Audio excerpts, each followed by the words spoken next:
Hello, welcome back. Here we are again, gathering round the first tee, but with no golf clubs in our hands, only the love of the game in our hearts. Wow. It's me, Tom Price, and it's him, Tom Green. Can I just say I just made that That up? was nice, man.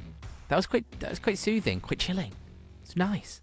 I tell you why. It's because I am sitting here. There's a picture next to my desk of me at the Cobra Puma Golf Day at the Leeds Golf Centre, and I was playing with they did one hole where we played with old golf clubs, and someone's taken a Polaroid of me. Nice. Hickory. And Hickory. I see it. Tim Hickory? Hickory. Thank you. Hickory dickory. Cock. Iron. And it just makes me sad because I just think it's dark and it's cold and it's getting cold. I think next week it gets much colder. Yeah, it does. And I got a message from my mate John earlier on saying, "Listen, mate, enjoy your golf this week. It goes down to 0 next week."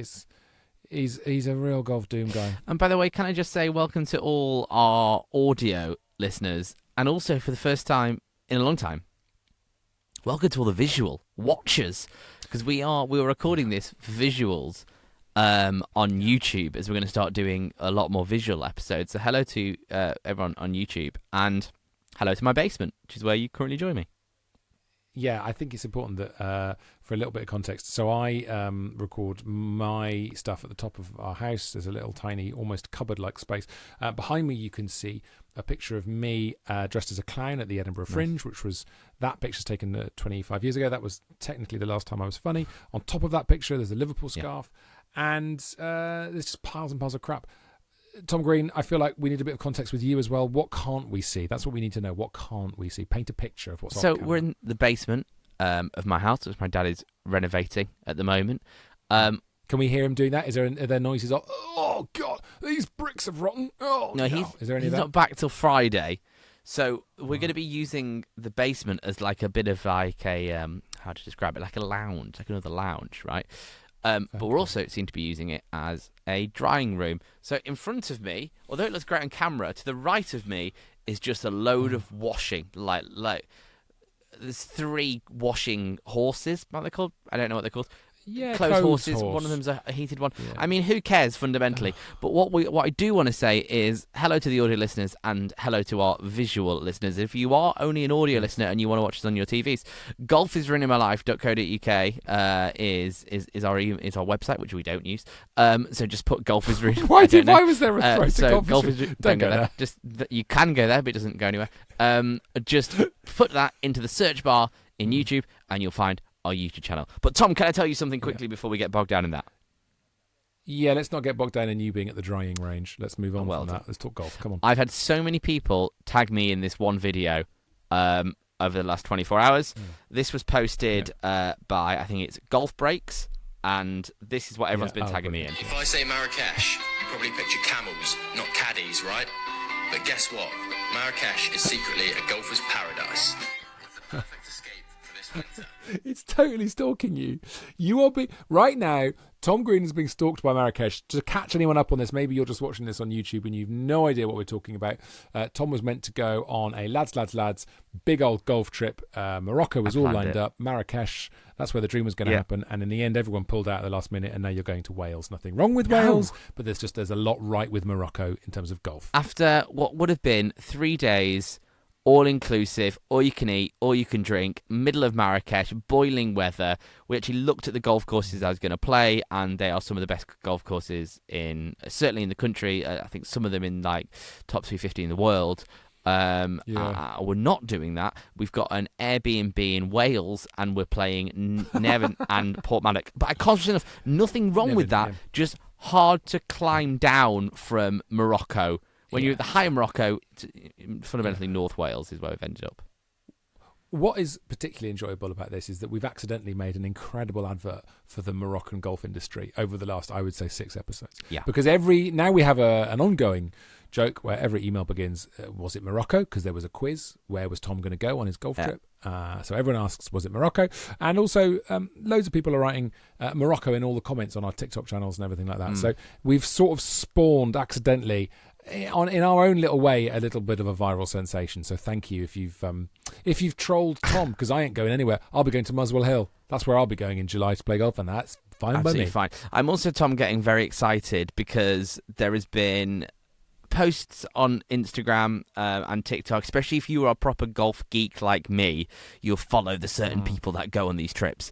But there are certain trips happening around the world at the moment. I know one, I think, is happening in Portugal, with the Cobra team. And there's another one going on in Scotland at the moment that I know a few writers are on. And it's these trips where all the new tech and all the new drivers and irons start to get unveiled. Unveiled? That's the word, isn't it? I think for next year. Yeah, why not? It's the I don't know. It's the golf industry's version of the Universal lot in Hollywood. You know, this is people are going to see all these incredibly glamorous bits of metal unveiled, and Tom and I are sitting in cold, dark London, very much like you, NFI'd.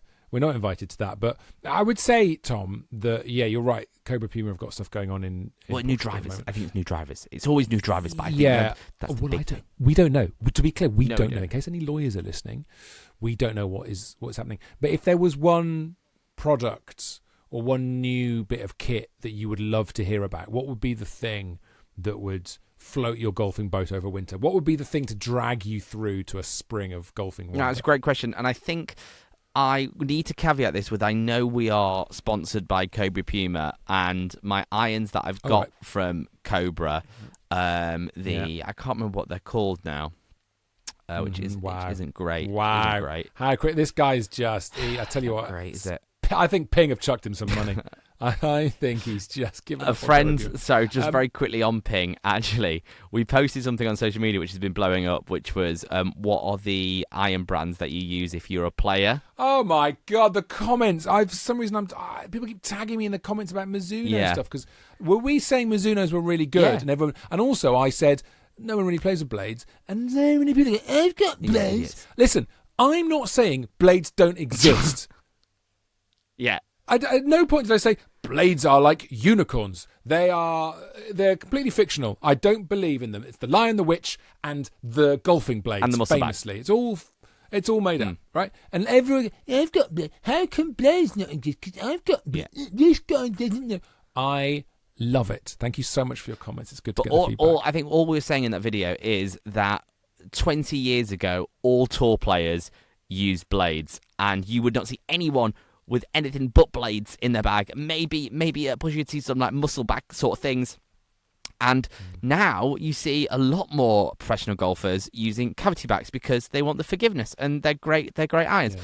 But we posted this video, and the question essentially was, and I mean, you can slam this in the comments here if you want, because I do think it's an interesting debate.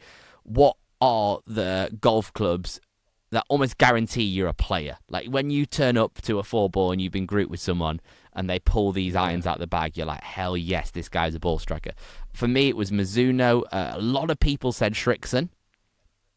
That's weird. I never thought Srixon would be there for that. I never thought they were there or thereabouts as a brand. I thought Srixon were... I guess it's because I sort of associate them with Srixon balls, and if I'm honest, I've always been a bit snobby about Srixon balls. Yeah, so and I realise it's snobbery. It's not based on it. The comments about Srixon and what people have messaged me, and I do get this, is that Srixon has very little marketing campaign, but they are a great club. So if you've got a good set of Srixons in your bag, you probably are really into your golf because you've not been swayed by marketing, and you've probably been fit into them, and you know a good iron. Yeah. So that's the argument there. Yeah. But her friend messaged me, and I'm not gonna name her, but she messaged me and says, "You absolutely cannot say my name on the podcast." But there is a phrase that goes around the industry, which is "Can't swing, get a ping." I love pings. Oh my god! Can't swing, get a ping. You absolutely cannot say my name on the podcast. Cheers. That's incredible. Yeah. I feel very seen because I've got listen. So much brand stuff with golf is based on, not a grudge. That's not the right gut. It's a gut thing, isn't it? It's a sort of snobbery often. It's you prejudge stuff, which is why I loved when I got my golf clubs fitted a couple of years ago. The pro just put a bunch of clubs in front of me. Didn't tell me any of the brands. I couldn't see, so I just started hitting them, and that's how I ended up then with Mizuno's. What I was going to say, in terms, just to develop that a little bit, the idea of what is the brand that makes you think this is a player, I think we're changing in terms of what is the club that makes you think this is a player. I think if I now see someone with and this is ridiculous because this used to be standard, but I now think if you see someone with a 3 or 4 iron in their bag, you go, huh, not bad. Yeah, because most people don't take irons that low anymore because they're really hard to hit. So you'd rather hit a recovery or something. So can I just go back to the original question, which you said, what are you most looking forward to see? And what would you like to see? So for me, there was a really exciting moment when the TaylorMade P790 iron came out. I had such a love for that iron. What? Nerd. Yeah, leave me alone. I love the P790. It's a beautiful, beautiful, beautiful iron. And it was the first iron for my sort of take that had the look of a blade and had that super sleek look, but also had the speed injection foam and had the recover and had the forgiveness of a cavity back, but it had the look of a blade to some degree. And I remember Jason, our friend Jason, we went to the driving range and he had P790s and I had a few hits with them and I was using 15-year-old Titleist AP2s at the time, and I remember being like, holy this is unbelievable. Things have moved on, and I remember that being a proper moment. And I ended up getting the Cobra version of the TaylorMade P790s, and I'm going to kick myself now because I can't even remember the name of my irons, which is a joke. But that sort of speed injected foam look of a player's iron, but with the forgiveness of a sort of game improvement iron. That's what I would love to see, and I think we are in the year where we'll get new Cobra irons, which is exciting. Aren't they doing 3D printed now? Well, they did 3D printed putters. That was Cobra's big thing. Yes, we're sponsored by Cobra. I'll say it again. I've got a 3D printed putter, which is really, really nice. And they're great, especially the mallet one that I've got is lovely. What about you? What are you excited for? What do you want? Oh, I mean, I'm in love with my clubs at the moment. I've got what are the ones? Have I got King? No, hang on. I've got I think I've got King irons. Anyway, they're incredible and I love them. But I have seen the dark speed irons. They do look quite nice.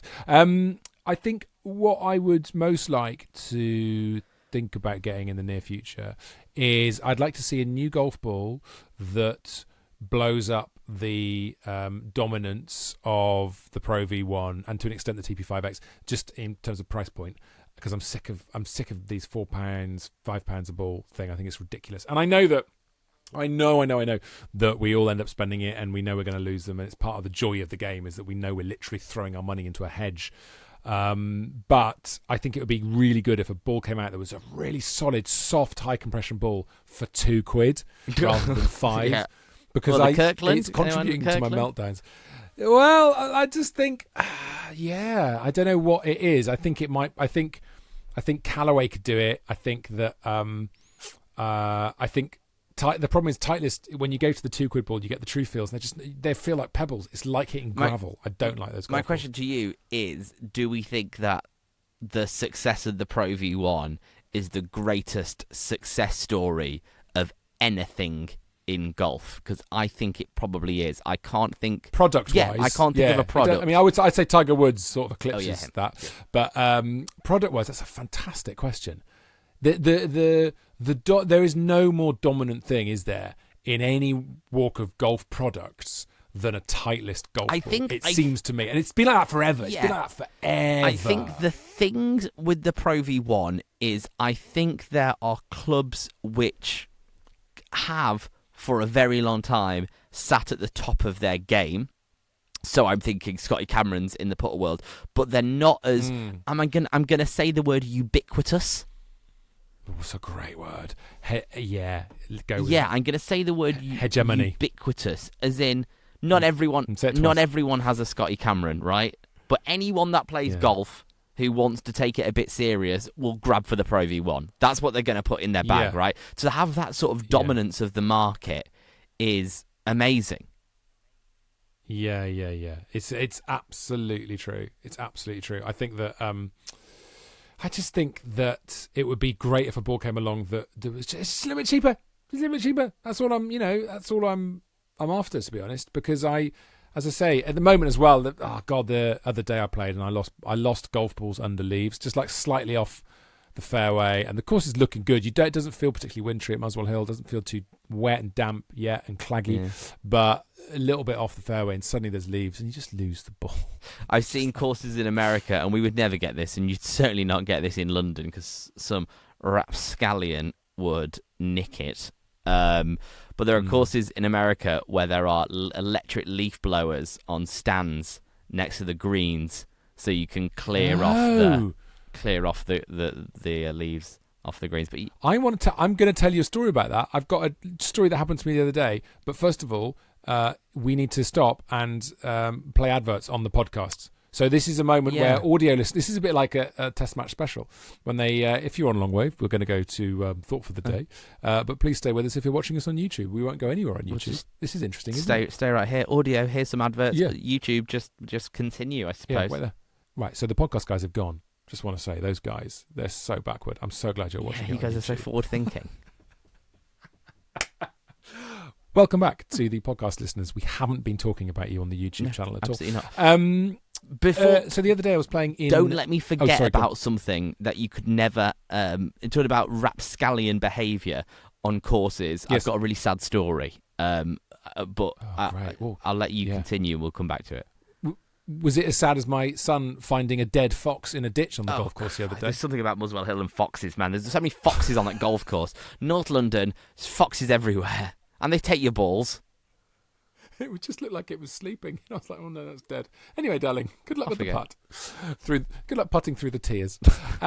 So I was playing at Muswell Hill on the beautiful 10th hole the other day, and there's loads of leaves on the green, and they're falling so quickly. You can't blame greenkeepers. It's impossible. They cannot. You would literally need a leaf blower on every green at this time of year.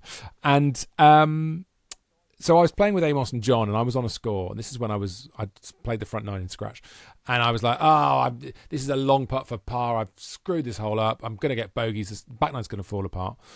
And they calmed me down. It was really good. I had 2 caddies. There's a thing. There's a development I would like to see on the tour. How about 2 caddies? And then you get like a psychological caddy, and you get like your practical just carries the bag caddy. Just an idea. Just put it out there. You just want golf faff. It wasn't that long ago that you made a video saying, if we thought about the 2 putter, the long putter, and then the short little just nub it in putter. And I mean, you berated for that online. Yeah.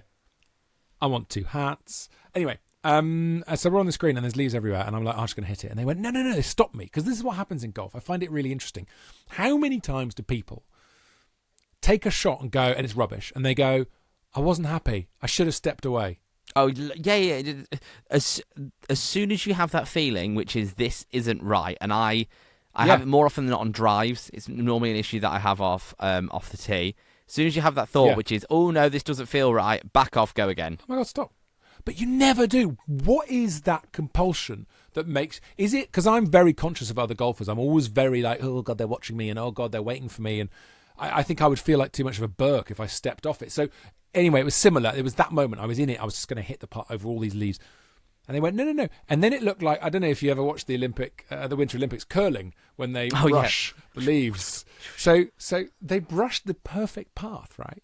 Like a sort of Arctic cutter going through the ice, through these leaves, and it had a sort of left to right turn, and they brushed it, and they sort of, in a way, showed you the route into the hole. Yeah, and I was like, that is the line I want. Yeah, perfect. So then I took the putt, and it stayed perfectly in the middle. A long putt. We're talking 20 foot, like really long putt. And it stayed in the middle of the line all the way through, and it went in for my putt. It was amazing. Yeah, it was amazing. That's so nice of your partners. Did you all kiss afterwards? Always. Yeah, you always kiss for long putt. Yeah. They didn't want to, but I'm like, guys, come on, I just got a par out now. Come on. So I was happy, and then 2 holes later, I got 7, and the whole round fell apart. But we don't need to dwell on it. Talking about things that you just couldn't have in UK courses, especially around where we live, Price. There's a very sad tale that I was told about my local golf course, which is Verulam in St Albans. Verulam. Which is undergoing serious work at the moment. It's a golf course where, as you come into leafy Hertfordshire in St Albans, where I live, you pass it on the train on the way in. So it's pretty amazing. I will always... It's obligatory. I wonder how many of you do this. Whenever you pass a golf course, either in a car or on a train, I have to stare, preferably when I'm not driving the car, admittedly, but I have to stare hard. And I have to, and there's some beautiful ones going up on the train to Edinburgh, I will have to point it out to my wife. She could be fast asleep, and I'll go, darling, wake up. There's a golf course. Have to do I really want to be there. Yeah. I really want to be in there. And they always, exactly. don't you think they always look nicer from a distance as well? I've played that golf course and it is lovely. It's really nice. But on the train as you go past it, all the greens look slicker, all the fairways look better cut. On the way past it, I'm always like, is this like a PGA level golf course we're going? I know it's not. I've played it, but we get past it, I'm like, dear God, that's beautiful. Anyway, back to the sad story about Verulam. Verulam. They don't have, well, they didn't have for a long time a halfway hut. No halfway hut there. So what they got was I'm going to call it a mobile home. Wow. Yeah. They got a mobile home. Okay. So a little trailer park vibe. Little trailer park vibe, yeah. Was there like an American sitting on the porch with a big gun at the front? I mean, how? Because of Leafy Hertfordshire, they ran an honesty box system. Okay. So there's an honesty box system at this halfway hut, and the members are telling me it worked wonderfully.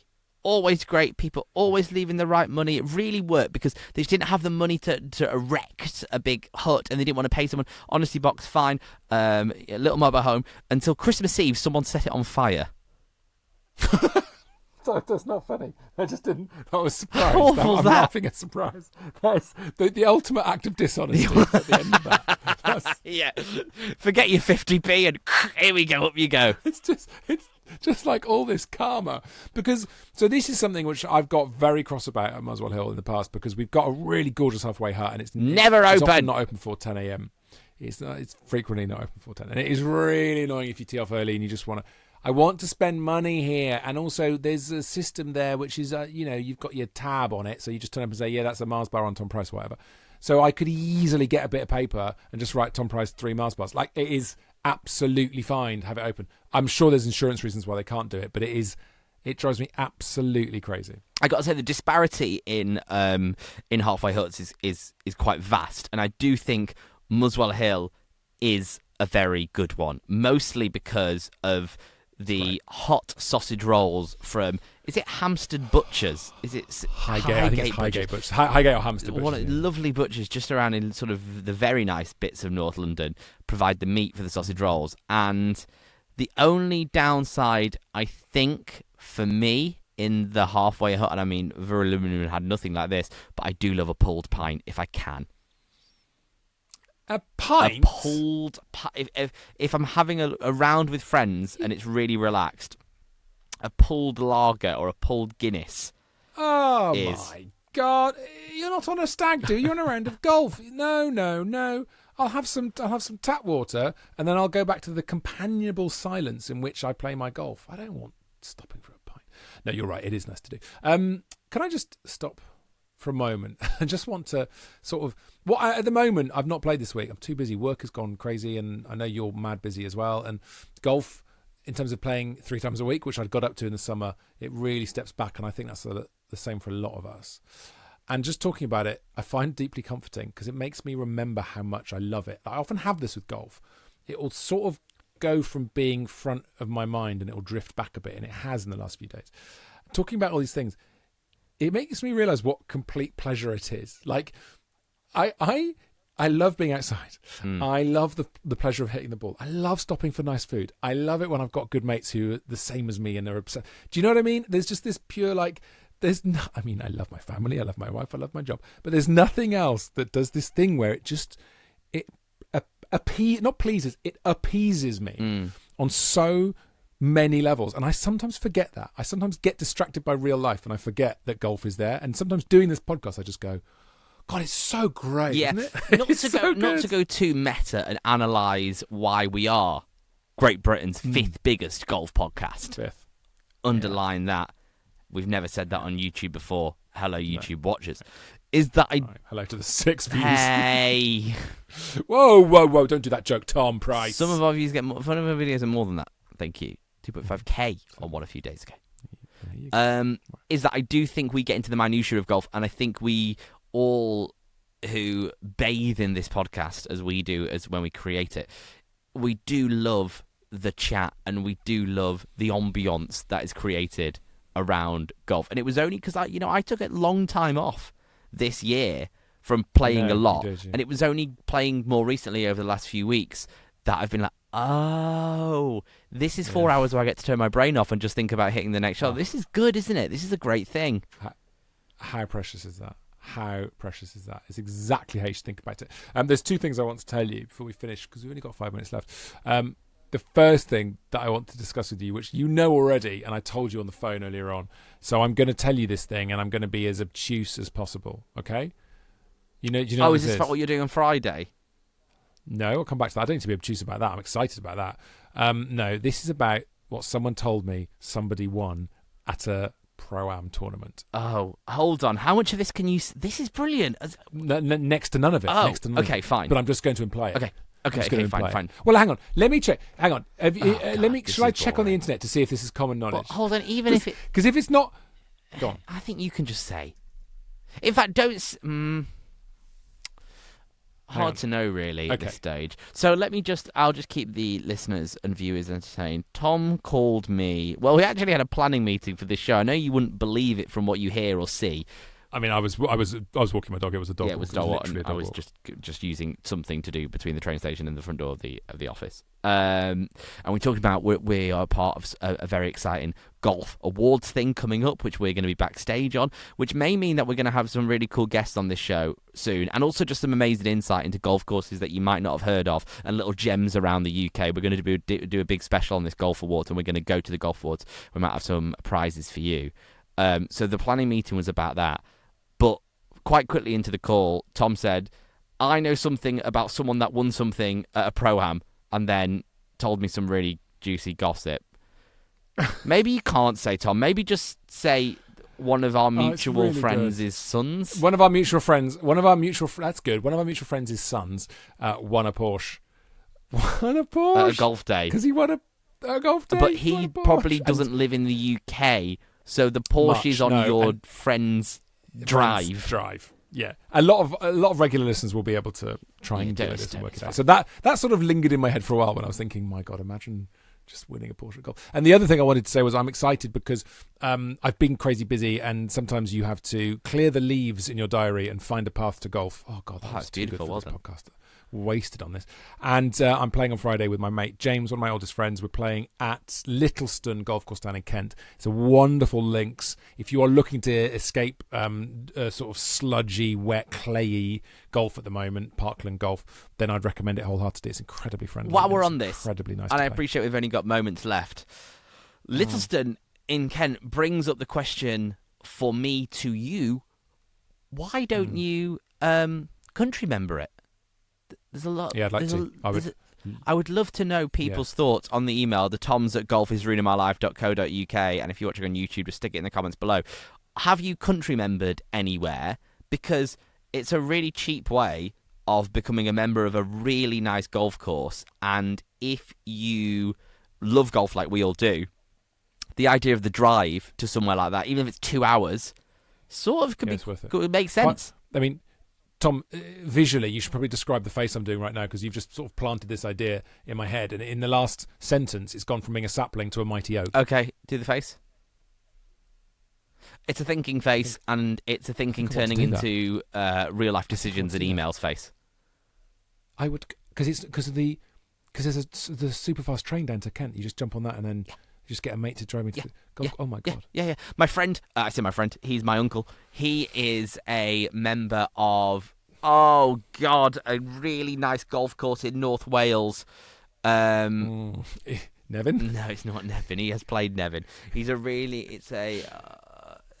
can't remember, but he is a member of a really nice golf course in North Wales. And I mean, his country membership is a couple of £100, but the fees of the course are like £80 a round. So you go a handful of times throughout the year, you've got your money back. There is something to be said, especially maybe not so much in America because it's vast, but in the UK there is something to be said for country membership, I would suggest.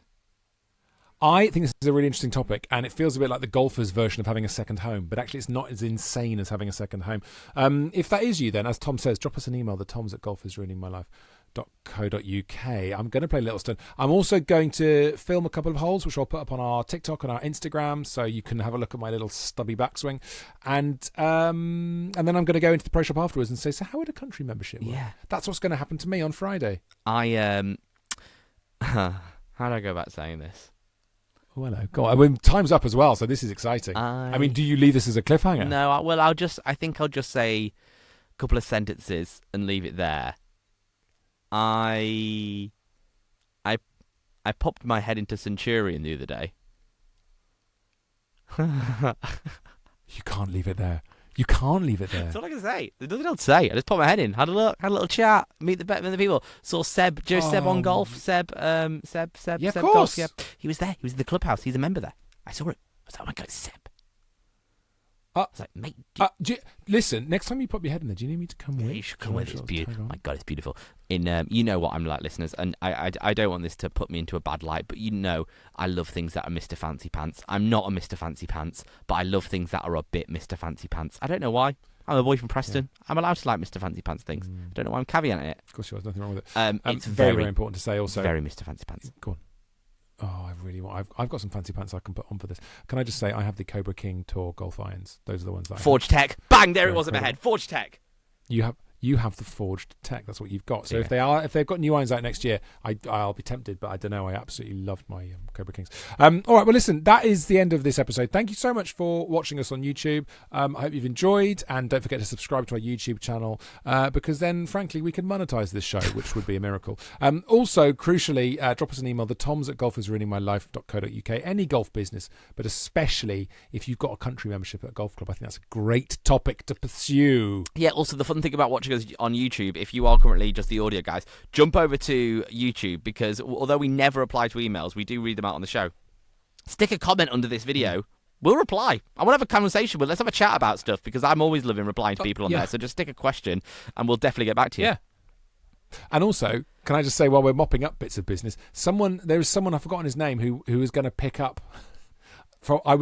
This is mad, but we got all those things saying I'm happy to talk about golf. A few weeks ago, one of our listeners made us merchandise. Yes, this is nothing against the person who made it. It was Tom Price's. No, it's lovely. Awful idea. It was me going mad. Yeah, someone made it. Someone's made clothing with I'm happy to talk about golf on, and then one of our listeners said I'll have some, and I went all right then. And then I've forgotten his name and I've lost the email. So if that is you, drop us an email again and we'll hold on. Wasn't this person you were supposed to bump into in Euston train station and do a dodgy handover? I said I'm going to meet a listener, and you said to me, "Don't do that, Tom, because they'll be a murderer." But I don't think I think some, Matt Holbrook specifically, but I don't think all of our listeners are murderers. Holbrook definitely, but I don't think everyone else is. Anyway, see you next time for more of this.